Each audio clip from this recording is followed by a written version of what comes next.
Section 1. You will hear a conversation between a police officer and a woman who witnessed an accident. Now you have some time to look at questions 1 to 5.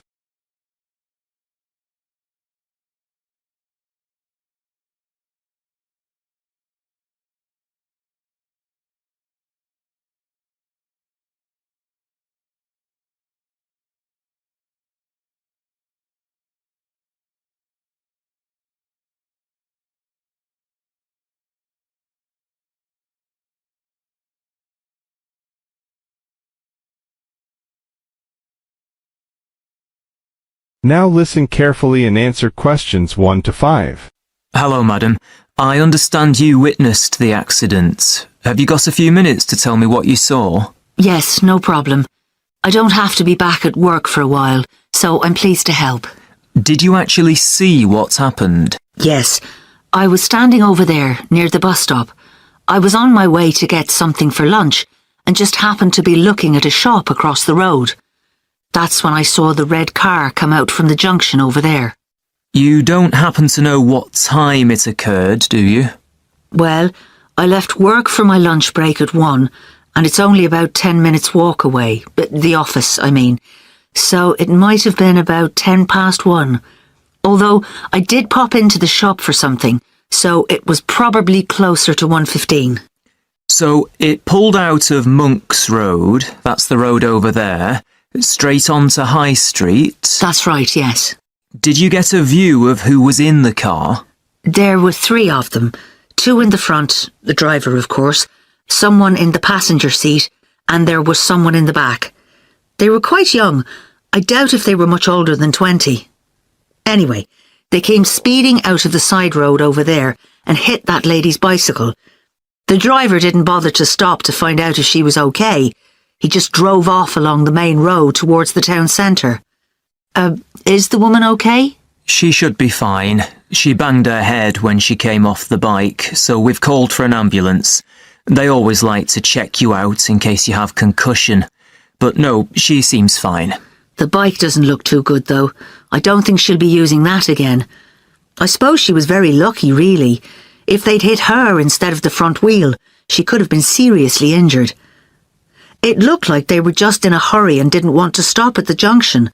I know the traffic lights aren't working there, so perhaps they thought they could just pull out. Now you have some time to look at questions 6 to 10.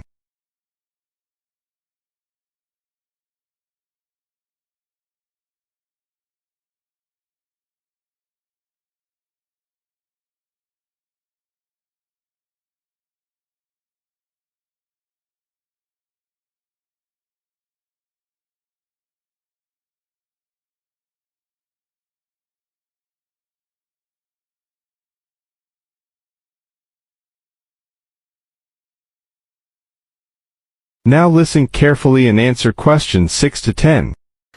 Could you give me a description of the car? Do you know the make and model?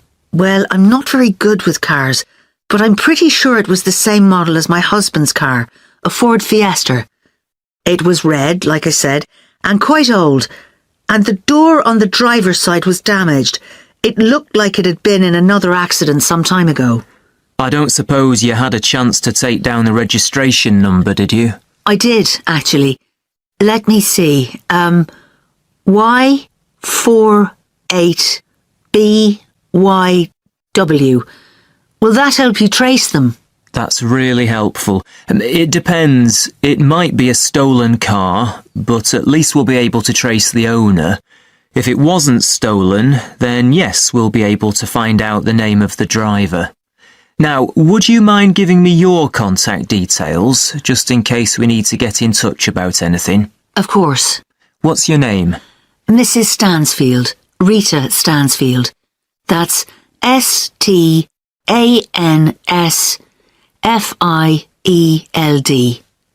And your address, Mrs. Stansfield?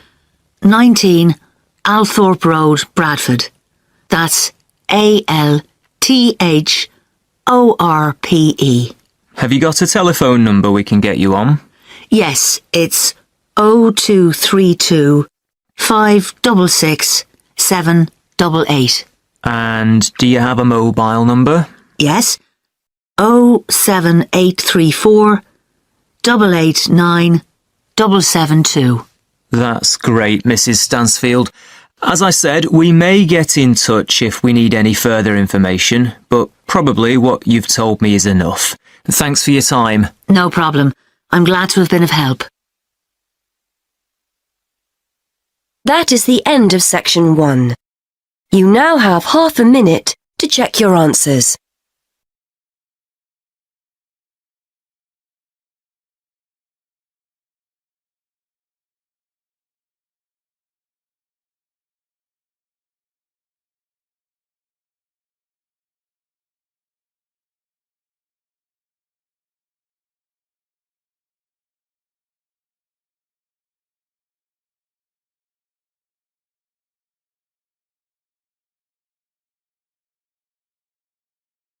Now turn to section 2.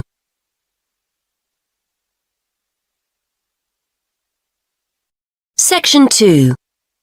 You will hear a speaker talking about saving energy in the home. First, you have some time to look at questions 11 to 12.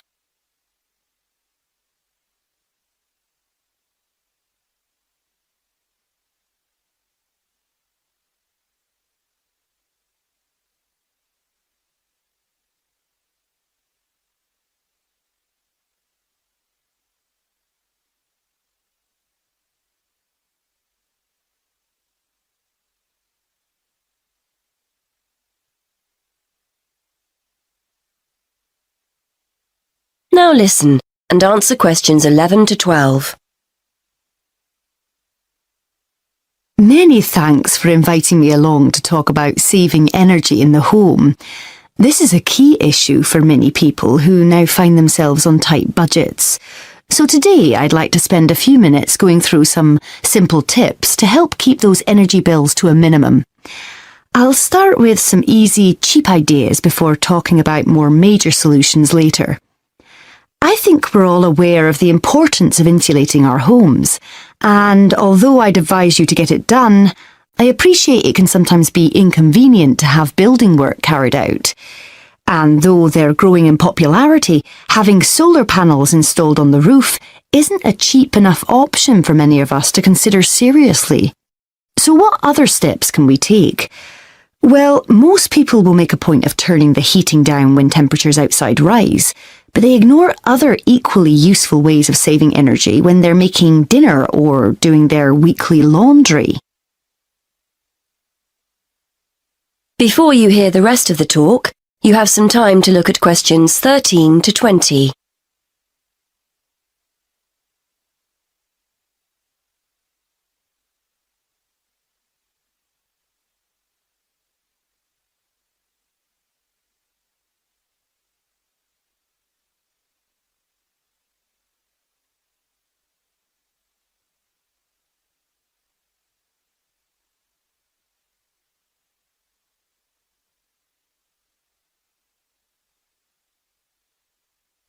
Now listen and answer questions 13 to 20.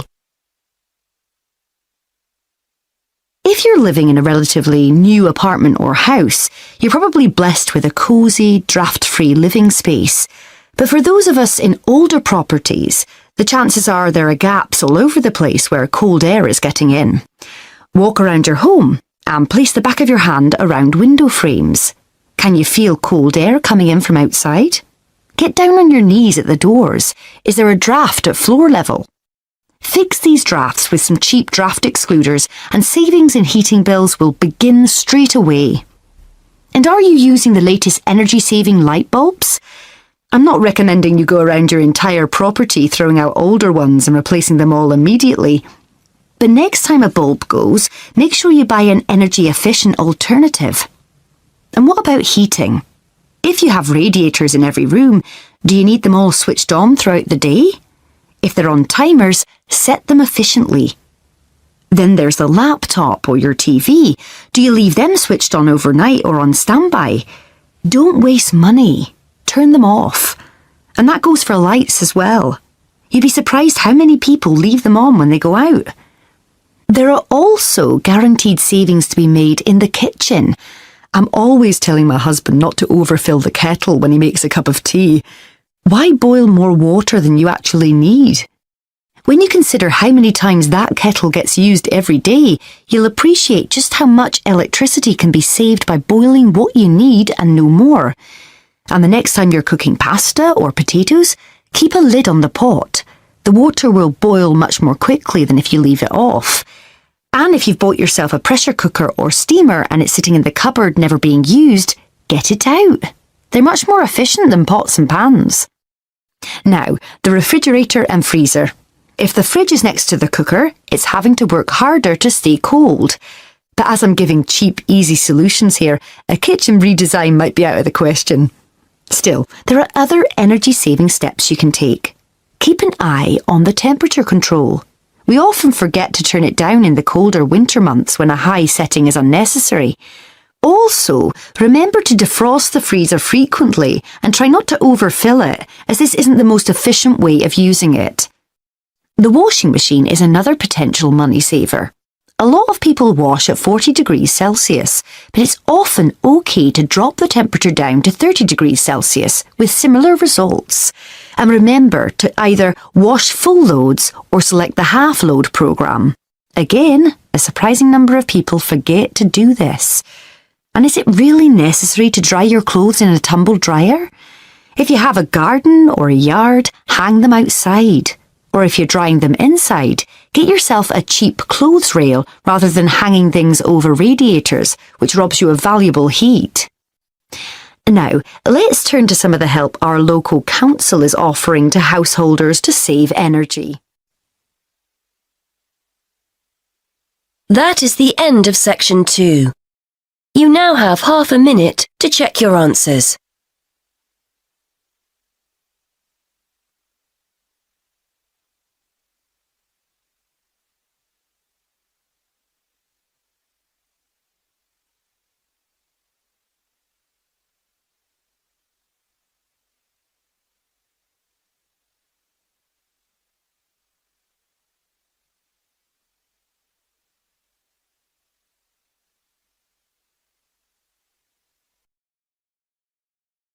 Now turn to section 3. You will hear a conversation between two students who will discuss a project they're working on together. You have 30 seconds to look at questions 21 to 27.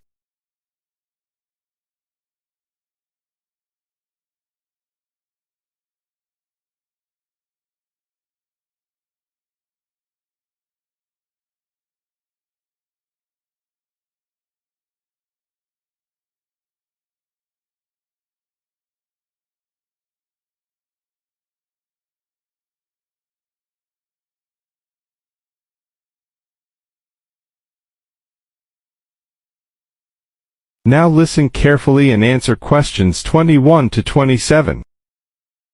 Hey Jess, glad you could make it. We've got a lot to discuss. Hi, Matt. Yes, sorry I'm a bit late. I did bring all my notes with me. Yes, me too. Where shall we start? Well, I think it would be a good idea to clarify our objectives just one more time. Yes, good idea. Okay, here we are. We need to record, photograph, and identify the plant species in 10 1-square-meter plots. Does it say anything about where these plots should be and how they should be laid out? Ah, here it is. It says that all the plots need to be no more than 10 meters apart. And how do we choose them? Ah, this is the fun part. I remember this. Here we are. Make a 1-meter square frame using bamboo sticks available from the department stores. Yes, we've already done that. I know, I'm just reading the whole section. Okay. One person stands roughly in the middle of the chosen area and throws the frame. The other person uses a tape to mark out the square where the frame landed and returns frame to thrower. The thrower then turns a few degrees on the spot and throws again. The thrower must turn slightly after each throw and vary the force of the throw until after the 10th throw they are pointing in almost the same direction as the first. That sounds a bit complicated. That's only because it's all in writing. It's just a simple throw, turn, throw, turn, throw, turn until we have 10 squares. And I guess you want to do the throwing. Well, if you don't mind. I'm sure you'll be more accurate at marking the squares. Yes, I am sure I am, and I'm sure you've got a stronger throwing arm.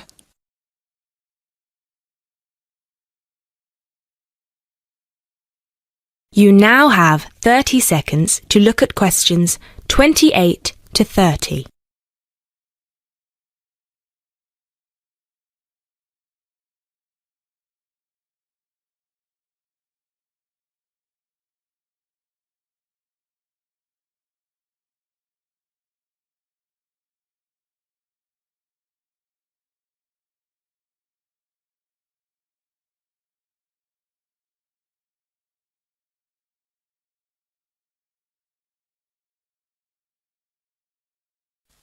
Now listen carefully and answer questions 28 to 30.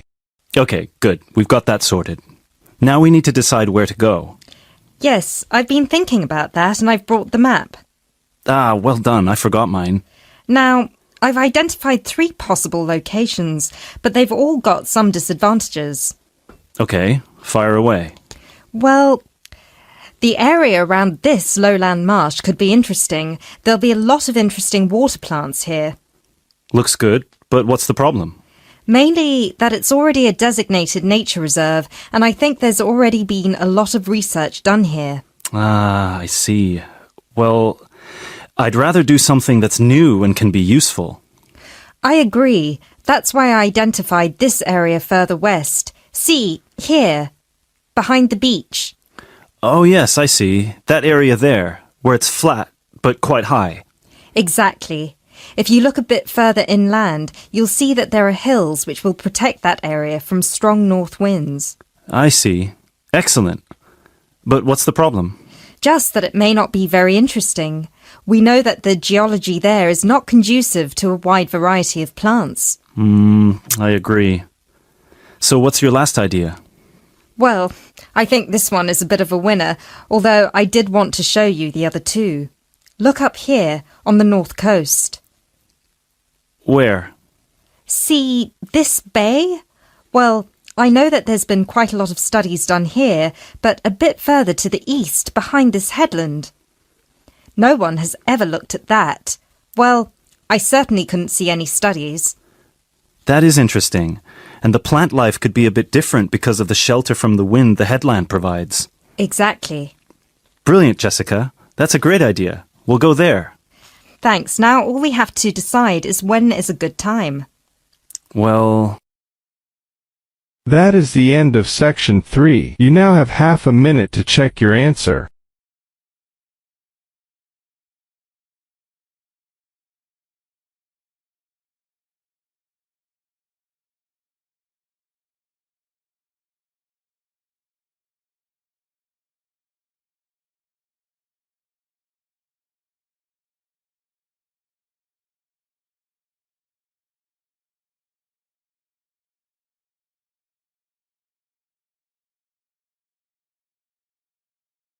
Now turn to section 4. You will hear a lecture about geotourism. You have 30 seconds to look at questions 31 to 34.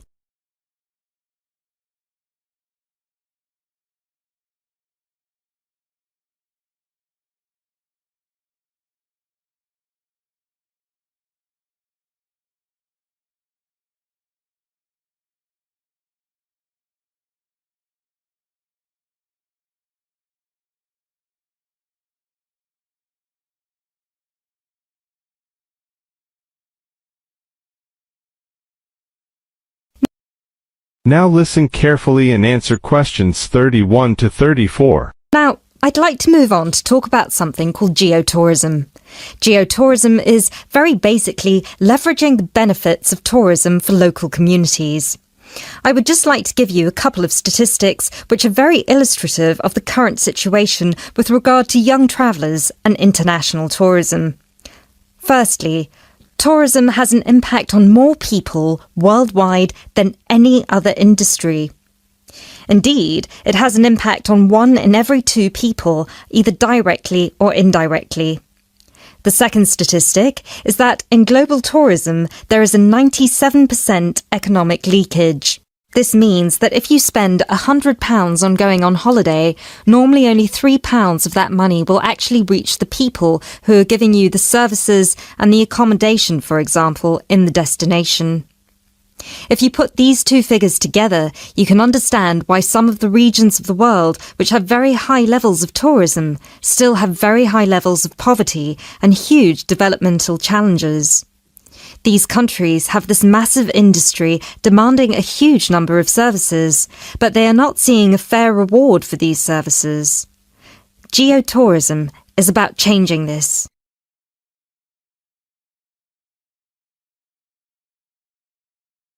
You now have 30 seconds to look at questions 35 to 40.